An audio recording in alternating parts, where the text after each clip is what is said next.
thing. I don't wanna be a. I know I can't sing, so you ain't gotta remind me. But it don't matter to me though. You know why? I just be living, loving life. What's good? We about to check out top 3 scariest run-ins with unknown predators. Missing 411 part 14. This is MrBallen story, so don't sound like Chris Hansen can save you. I came with a handful today. My bad. These are my vitamins. About to go ahead and get started. Before we get started though, do you ever think about stuff like that? Like, man, what's the odds of me just one day going out somewhere and bam, I just bump into like a wolf or some shit? I don't know, bro. I just be thinking about stuff like this. Let's go. If you weren't already afraid of the woods, you will be by the end of this video. But before we get into today's stories, if you're a fan of the strange, dark, and mysterious delivered in story format, then you've come to the right channel because that's all we do, and we upload 3, 4, even 5 times every week. So if that's of interest to you, please release a massive saltwater crocodile. So if that's of interest to you, please release a massive saltwater crocodile inside of the like button's house. Also, please subscribe to our channel and turn on all notifications so you don't miss any of our weekly uploads. All right, let's get into today's stories.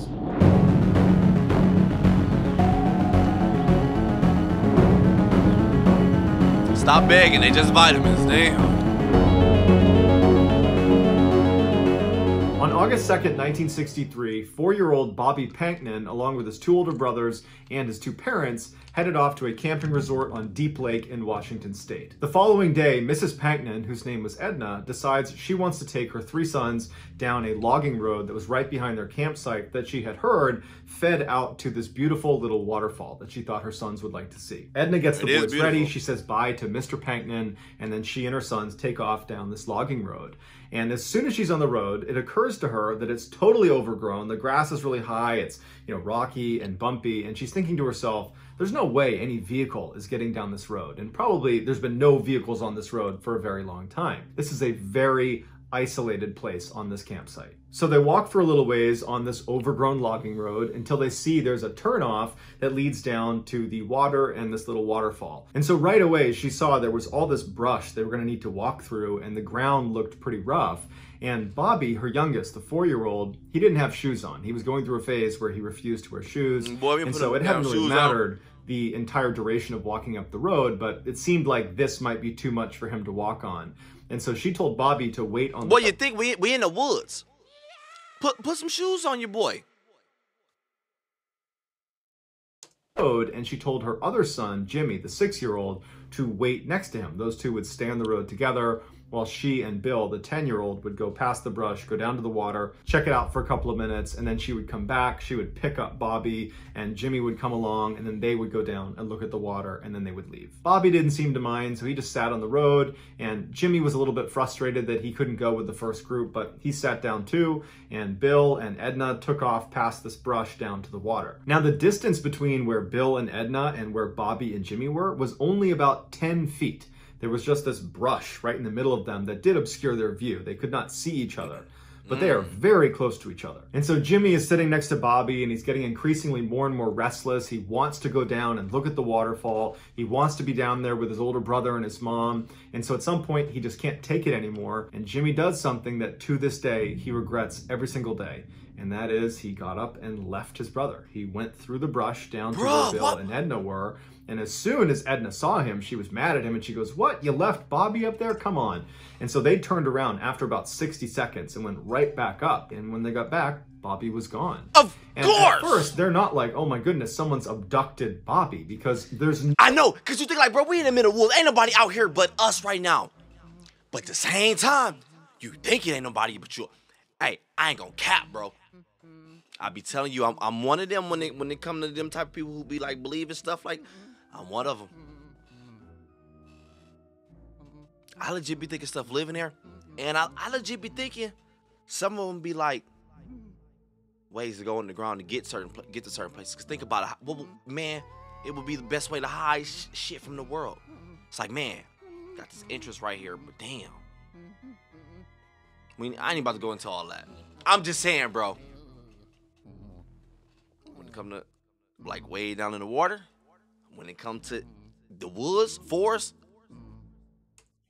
I think it's stuff we don't know. Someone's abducted Bobby, because there's no one on this road. They'd come up here and recognize that it's very remote, it's isolated, there's no cars that come through here, they hadn't heard anything. And so their first instinct was, okay, he probably got up, you know, and is behind a tree, or, you know, he walked down the hill over here, or he's nearby. And so they're yelling for him, they're walking around, and no one's panicking yet. In fact, really, Edna was just annoyed with Jimmy that he had left, you know, Bobby, and that he's to blame right now, but it's just an inconvenience at this point. But after a couple of minutes, when they can't get Bobby to yell back where he is, they start to realize they might have a problem here. And so Edna becomes more panicked, and she's yelling at the top of her lungs for her son. She's having her other two sons go look down by the water, go look over there, but there's no trace of him. And they can't believe it. It didn't make any sense, because, I mean, he's 4, he's got no shoes on, they didn't hear anything. How could he be gone? But he was gone.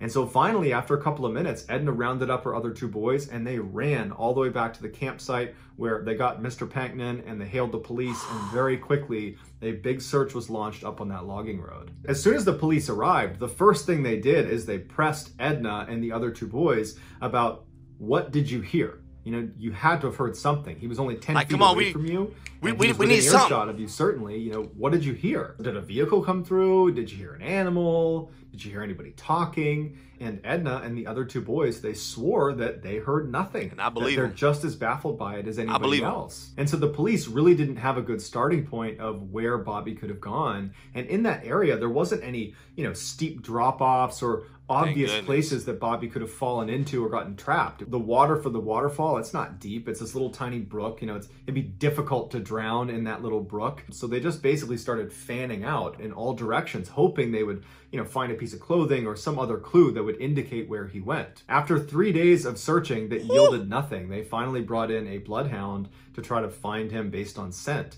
And so they had the dog smell one of Bobby's shoes, and the dog immediately seemed to key in on his scent in the area where Bobby had gone missing. And the dog turns and starts running up the logging road away from the campsite, so farther into the forest. I'm hella creeped out. It runs for almost 2 miles, and it never seems to waver. It's clearly picked up Bobby. Hey, this dog is on a mission. Calm down. I ain't gonna lie, I'm creeped out. I had to pause it just to get a little break. Cause I'm like 3 days. Conspiracy Charlie kind of coming out a bit. Cause I'm thinking, what if somebody got him running a little test on him? They gonna send him back up like normal.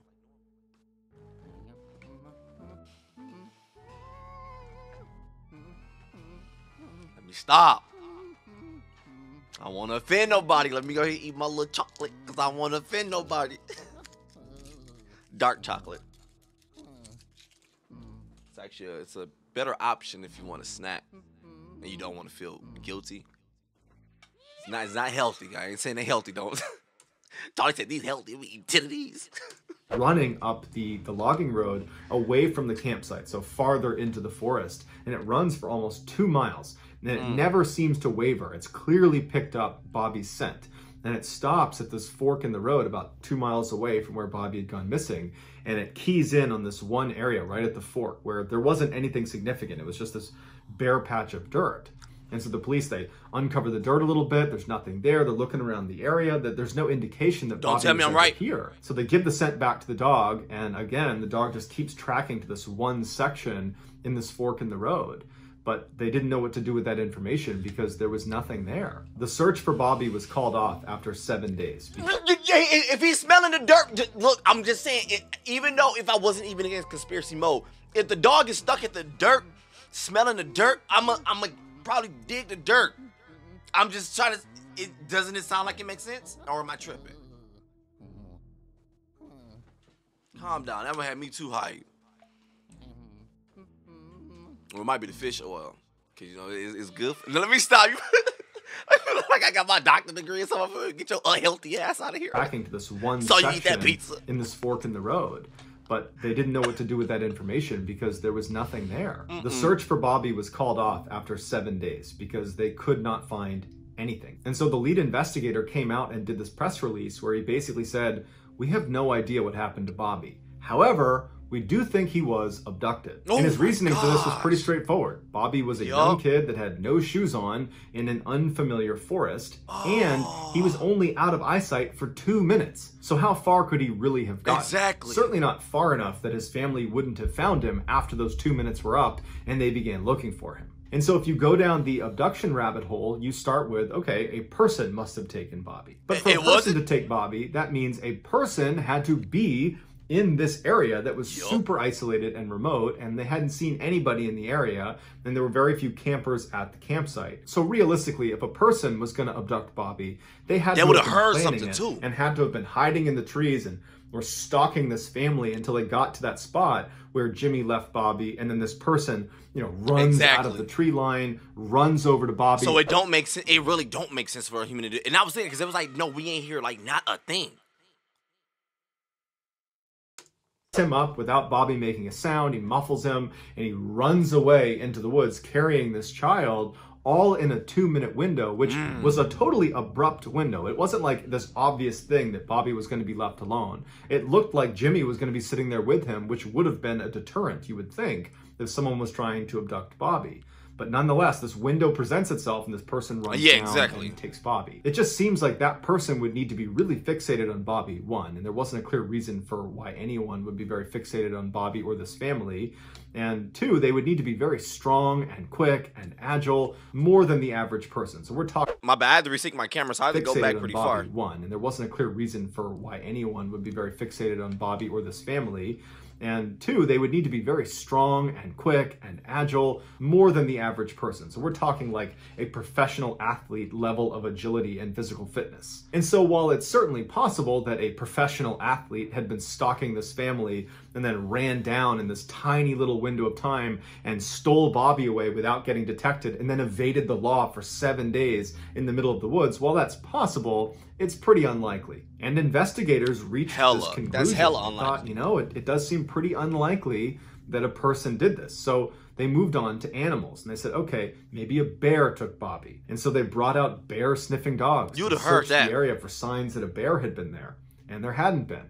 And so they said, okay, maybe a cougar had been there. And so they brought out a cougar expert who looked around the area. You would have heard that too. No signs of a cougar in the area. Plus, there was no blood anywhere around the area where Bobby had been taken. There was no drag marks where if a predator were to grab you, they would need to drag you away. There was no drag marks. So now I see why Mr. Ballen is giving like this amazing analogy to. Now I see why he's really making sure you're gonna understand why this was not the case. This is not happening. First, I thought he was doing that to make a build up to let me know, this was about to happen. But I'm putting it together. They're not about to find this kid. That's why Mr. Ballen is really breaking this down for you. I get it now.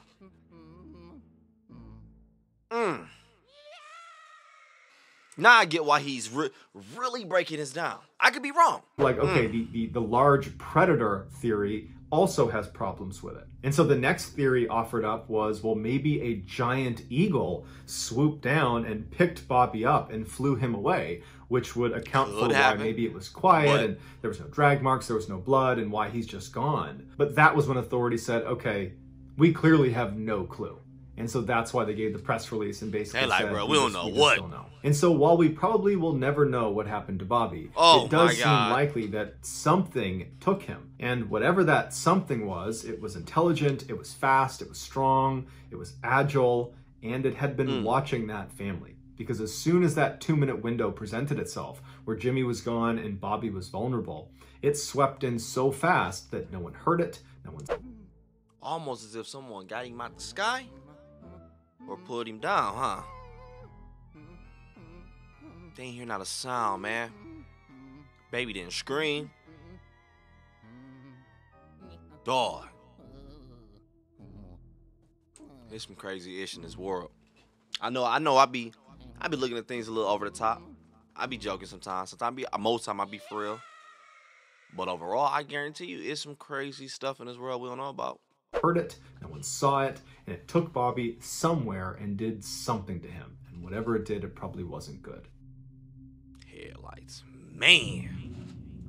In December of 1961, James McCormick Sr. was on vacation from his job as a fire inspector for the city of Portland, Oregon. And he was feeling bored, he was feeling kind of restless, and he decided he wanted to go do something fun with his 16-year-old son named James McCormick Jr. They settled on going hunting together as they were both avid outdoorsmen, and so they, along with their hunting dog, headed out to Larch Mountain on December 4th. Even though Larch Mountain was only 30 miles from the city, it was known as one of the most rugged and wild areas in the northwestern United States. And so the men arrive at Larch Mountain, they're excited, they hop out of the car, they put their gear on, and they begin hiking into the wilderness. Now, the weather forecasters had said it was probably going to be pretty cold. There might be some light snow in the area, but the weather should hold for their day trip out into the woods.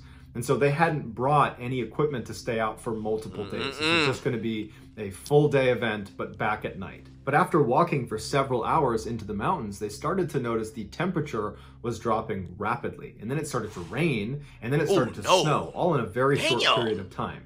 And initially... Hey, that's nature saying, turn your ass around.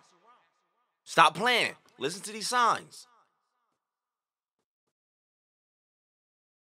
Decided they were going to gut it out and keep walking a little ways, but they decided, you know what, this is awful and our stuff's getting wet and it's going to get dark soon, so let's just turn around and go back. We can go hunting another day. And I'm cold. But it had started snowing so quickly that when they turned around to start making their way back to their vehicle, the snow had covered over everything enough that it looked a little bit different.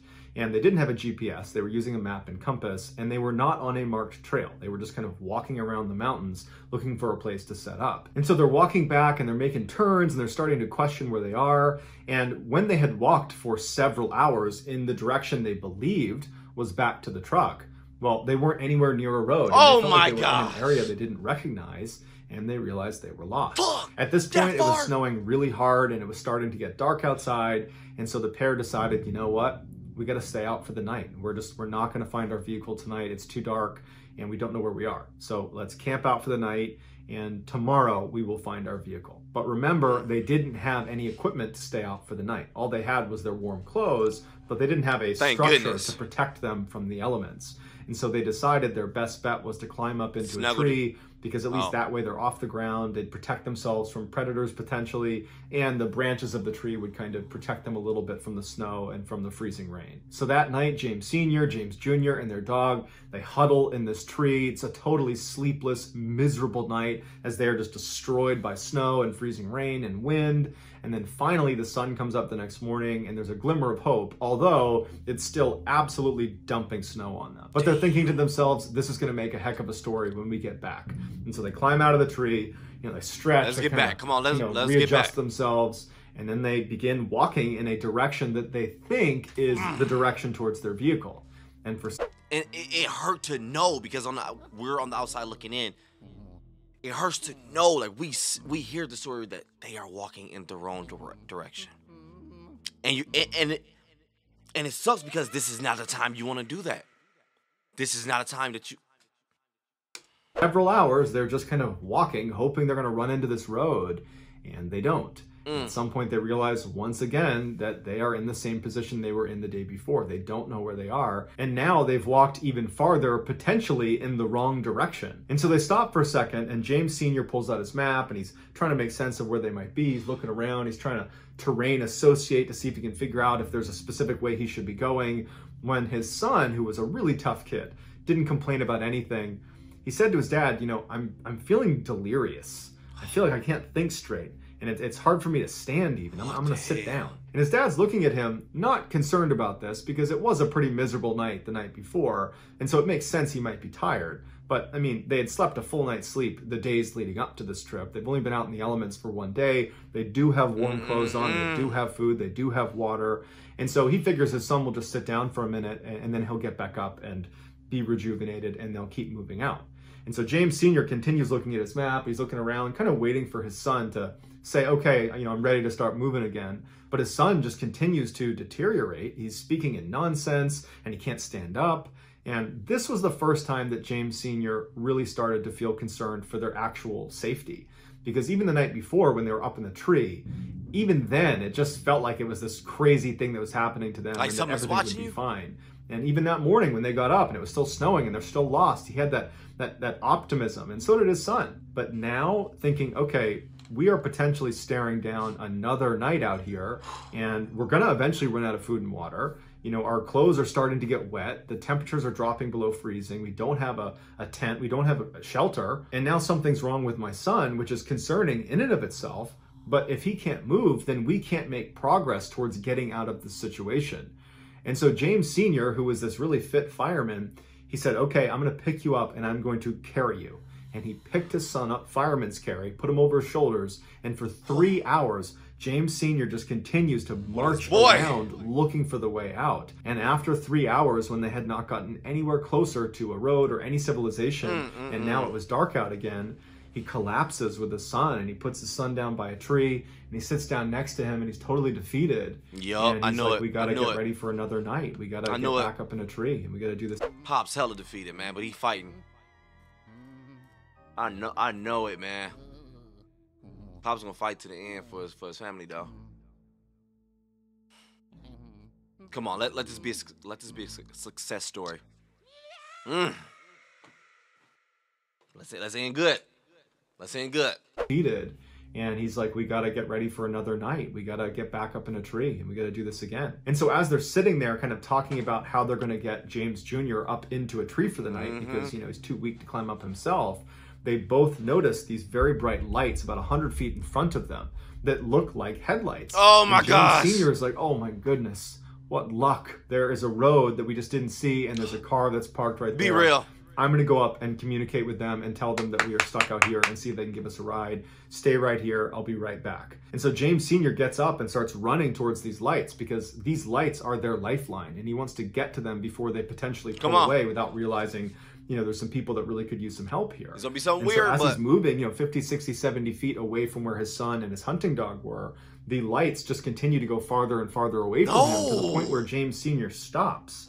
And he's looking at these lights thinking, are those headlights? Like, what are those lights? And at some point, the lights just kind of disappear into the forest, and then they're gone. James Sr. looks around, and he realizes, there's no road over here. I'm in the middle of the woods. Like, what were those lights? And so he stands there for a minute thinking to himself, am I losing my grip on reality? Like, what's going on here? And he turns around, and he starts running back to where his son and his dog were. And when he gets there, only his dog is there. Oh my God, no, stop this. Something just... Them lights you saw, when they was coming up, they probably took the family. When they was going back, they already gone, they got it. This shit's so creepy. This is so creepy, dog. Left the dog, because the dog can't talk to you. Dog can't tell you what happened. Why am I talking to third person? Stop playing with me, dog. Stop playing with me. This is so creepy, dog.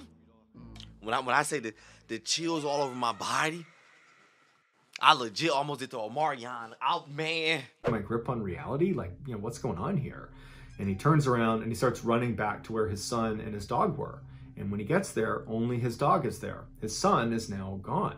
And what's going through James Sr.'s mind is, how? Because he couldn't walk until now. And my son certainly wouldn't have lied to me and made me carry him all the way here. And there's enough light out that he could actually still see the footprints on the ground. I was just about to say that. So he grabs his son's backpack that was left by the tree, he picks it up, he grabs his dog, and he starts yelling for his son and starts walking along the footprints. It's gonna lead to where he just walked to. Presumably his son. And so he's walking along these footprints, and he's yelling out for his son, he's not hearing anything, and this whole time he's thinking to himself, like, why would he even leave? Even if he could move, why would he leave? We're obviously in this together. Like, what's going on with my son?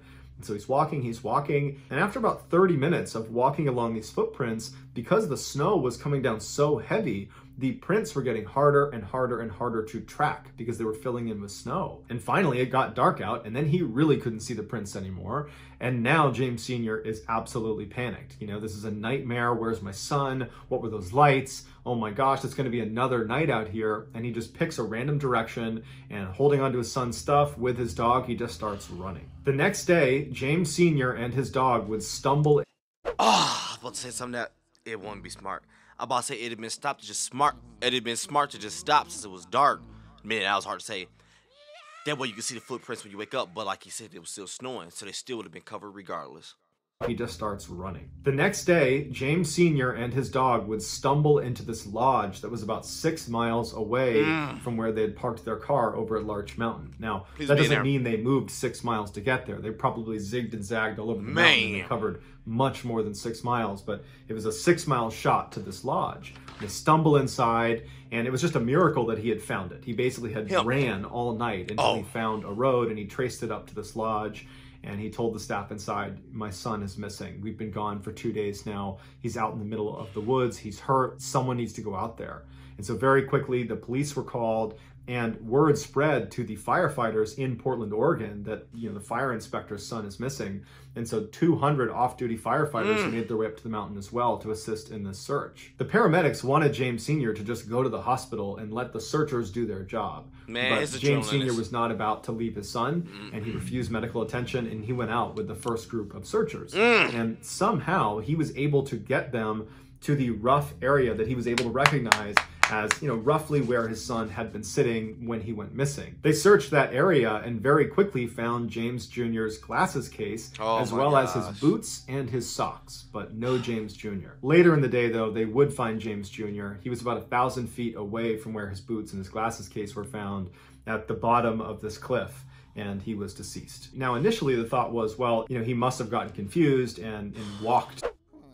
Why this is the second story with no shoes? It sounded like he ended up walking off a cliff, like something took off his head, because like I said, delusional. Ended up just walking till he just walked off a cliff. And he was deceased. Now, initially the thought was, well, he must have gotten confused and walked away from where he had been told to sit and fell off this cliff. But they determined he did not die from the fall off this cliff. He had made his way down to that cliff and then died of exposure. So how was James Jr. able to suddenly be able to walk again? And once he had that skill back, why didn't he go to his dad? Why did he walk away from him? And why did he take his shoes and socks off to do that as well? And what were those lights that James Sr. saw in the middle of the woods? Because they weren't headlights. And it was only when he went to investigate them that suddenly James Jr. up and walks away. Damn. In early July of 1953, Mr. and Mrs. Huggin, along with their 3 young daughters, left their home in Winnipeg, Canada for a 6-week summer vacation. They were headed to the girls' grandparents' summer cabin in Wade, Ontario, which is one of the more remote and wild sections of Ontario. Their cabin was right in the middle of this huge swampy forest, and they were not too far from one of the biggest lakes in Ontario called Fox Lake. The family arrived late on July 4th, so they didn't do anything when they arrived. They just hung out at the cabin. And then early the next day, all the adults decided they wanted to take the girls to Fox Lake for the day. So they began gathering all the supplies they would need while the 3 girls played outside the cabin. Now, there's no neighbors or anybody else anywhere near this cabin. And so it was totally normal to have the girls just play outside. They were not concerned about, them getting taken or something. And so the 2 older girls played in the front yard of the cabin, and Geraldine, the 5-year-old, was playing on the side of the cabin. So the 2 girls in front couldn't see Geraldine. We already know where this is going. the name, though. Boy, that's an old black name like a wood. That damn girl, Geraldine. Stop playing with me. Sister Geraldine. Geraldine, the 5-year-old, was playing on the side of the cabin. So the 2 girls in front couldn't see Geraldine, and the adults, they were keeping their eye on all 3 girls, but they were mostly just kind of going in and out of the cabin, getting their stuff together, periodically poking their head out, but the girls were fine. At 10 a.m. that morning, the parents had finally packed up the car, and they were ready to collect the girls to head over to the lake. And so they went outside, they got the 2 girls that were out front, and they went to the side of the house, and they couldn't find Geraldine. I know it. Now, they weren't worried because my gosh. Gone, and so they walked around the house, they're yelling for Geraldine, and they asked the 2 girls, have you seen Geraldine? Where'd she go? And they're like, oh, we don't know. She was just over on the side of the house. That's why all 3 of them should have been playing together anyway. They can't find her outside. And so they go in the cabin thinking she must have gone in there because that's the only place she could be. But after thoroughly looking through the cabin and not finding her, they started to get a little bit more worried. At this point, the adults start talking to each other, and they're saying, did anybody see Geraldine in the past couple of minutes? Has anybody seen her? And they all said, yeah, I poked my head out the window and I saw her within the past 10 minutes right on the side of the cabin. And so they all agreed within the past 10 minutes they had seen her right outside the cabin. So they're alarmed they can't find her, but they're thinking, we're gonna find her. So they go back outside and they're looking around and they're yelling for her. Now, this is such a remote section of Ontario that there's really no noise pollution and sound travels really, really well. And so when they were yelling her name, it was booming through the woods. And even if Geraldine had, sprinted for 10 minutes away from the cabin, she still easily would have been within earshot. And all she had to do was just, yell back and they would see her. But she didn't yell back and there was no sign of her anywhere. And so at this point, the family is panicking. And so they call the police. The police show up and they're looking around thinking, we're not going to be able to search this very effectively on our own. This is a huge, wild, remote section of Canada. And so they... I ain't even gonna cap, bro. The third, after the first two, the first one, I forgot, this is MrBallen video. Didn't even hit me. Never, don't even know where yet to this day. That one humbled me. Like, calm down. Second one, I thought we had a chance. Not even trying to sound selfish, I thought something was gonna happen to the father, but something's gonna be okay. That's what I thought was gonna happen. This third one, I already get it. I already know where it's going. This is so damn creepy. I don't like it, but I know I gotta trust you. You say it's cool. Like, a few of y'all ain't gonna know where that's from. Stop playing with me. Call the police show up and they're looking around thinking, we're not going to be able to search this very effectively on our own. This is a huge, wild, remote section of Canada. And so they called in some professional trackers that were familiar with this area to come in and help them with their search. They also called the army in Winnipeg to send over some people to assist as well. But as soon as the search started, the skies opened up and dumped rain all over the entire area, basically washing away any footprints that they could have used to potentially find her. As the day wore on and the sun was starting to set and there was still no sign of Geraldine, her father said something to the searchers that was intended to help them find his daughter, but it was just this incredibly heartbreaking comment. And what he told them was his daughter was afraid of the dark, and that once it got dark out in the woods here, she's just going to sit down and cry. And so that will stop her from moving farther away from us, hopefully, and we should be able to find her. But they didn't. And for 3 days, they looked everywhere for her, and there was no trace of her.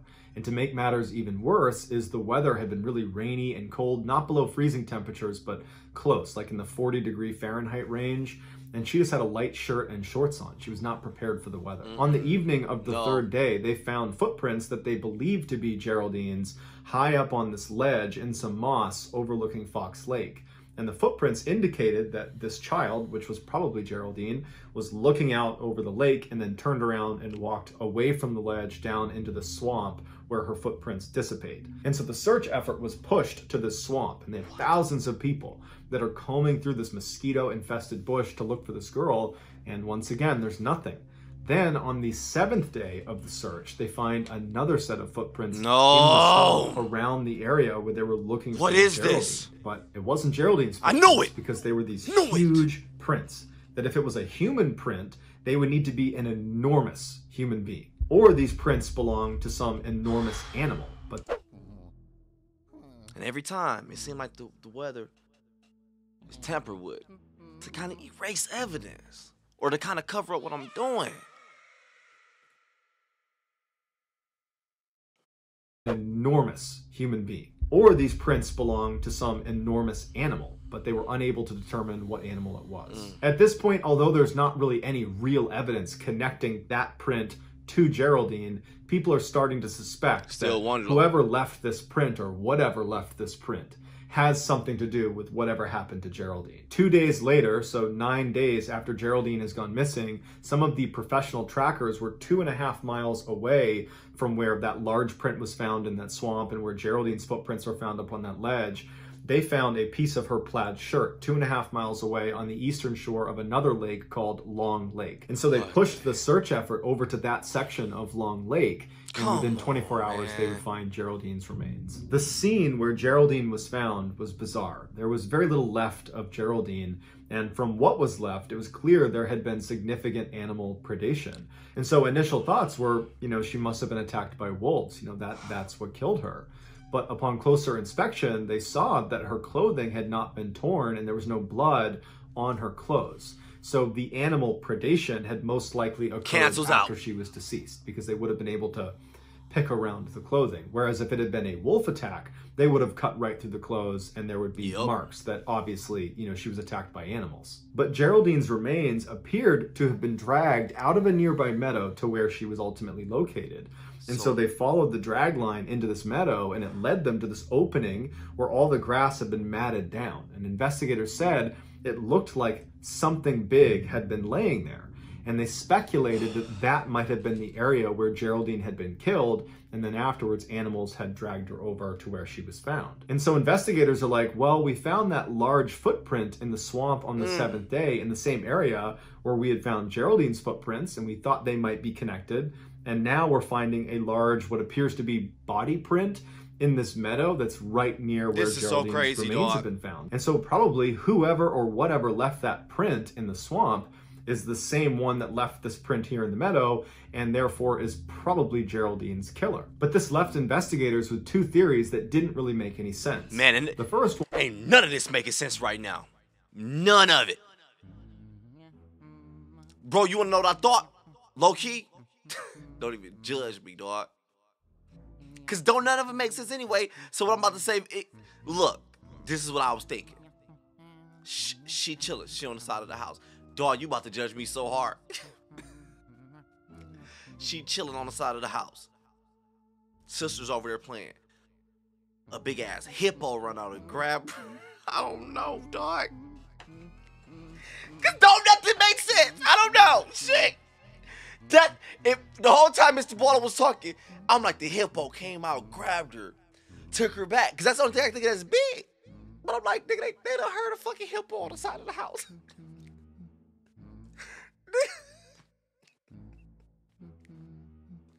What the fuck? Where hippo? I don't know. Look, don't judge me. Look, don't judge me, all right? Look, do not judge me, okay? I told you I clocked out. On the third story, I clocked out. My brain already knows where it's going. I don't even want to put them together. This is creepy. But as I'm paying light attention, I'm trying to put together my own story. It don't make sense. I would love to hear what you thought while you judging me. Forget that. I don't care. This don't make sense. My bad. If you see a lot of jump cuts in this one, my bad. I don't know what's going on with my computer. I had to resync like 5,000 times. I really don't know what's going on with this computer. I don't care what you say about me. You can tell people what you want. I don't care. You can judge me all you want. Girl, he is on that stuff. Talk about a damn hippo. Stop playing with me. In the swamp is the same one that left this print here in the meadow, and therefore is probably Geraldine's killer. But this left investigators with two theories that didn't really make any sense. The first one was, okay, these prints, the swamp print and this body print, belong to an enormous person, like a giant, who ran up to the cabin and abducted Geraldine and ran off, and no one saw them or heard them. And for weeks, they've managed to totally evade capture, despite being, again, an enormous person lumbering through the forest. So that seemed really unlikely. One, that this giant person even existed, and two, that if this giant person existed, how could they not get caught? They're so big, running through the forest, they would be easy to spot. And why? But if you rule out the enormous person theory, you're left with the enormous predator theory, which does make more sense on the surface because there are enormous predators that have attacked humans, so that does happen. But when they looked at her remains, they ruled out a wolf attack. Really, the clothes would have been torn and blood everywhere. But if this is an enormous predator, how did it kill Geraldine? The family was told that, unfortunately, because there wasn't enough left of her, they weren't able to determine a cause of death. And so their best guess is she was probably mauled by wild animals, but they would even level with the family and say, honestly, we don't know what did this. So that's going to do it, guys. If you found the secret in today's video, let us know in the comments what it is and where you found it. So give us the time. Tell me I'm Cap. I'm telling you, man. Stuff in this world we don't know about. It's stuff, bro. That is just crazy to me, man, because this story, none of them make sense. I forgot it was a MrBallen video. I went into that first video with my guard down. Then it hit me like, whoa. You ain't watching one of them paranormal videos where they be making fake stuff, just MrBallen. But yeah, though, my bad. I'm just going through my my book of quotes. You know what I'm saying? Because I got to get you one, but I might not have one for you today because I ain't gonna cap. I ain't have one ready today. I ain't read my book in a few days at this point. I need to read it today for sure. I'm just gonna pick one random. We're just gonna stop right here on this page. Cause I gotta make sure you been here this long. I mean, you rock with me. I gotta make sure when I kick you out the house, I gotta make sure at least make sure you leave happy. We're just gonna pick one random today. Let's see how it work out. Happiness is not a goal. It's a byproduct of a life well lived. Eleanor Roosevelt. I like that. That kind of go back to what we talked about yesterday, though, right? Happiness is not a goal. You're not gonna set up like, all right, boom, I'm gonna be happy once I do this. Ooh, it ain't gonna work like that. Hey, I love y'all. I love me, but I'm out.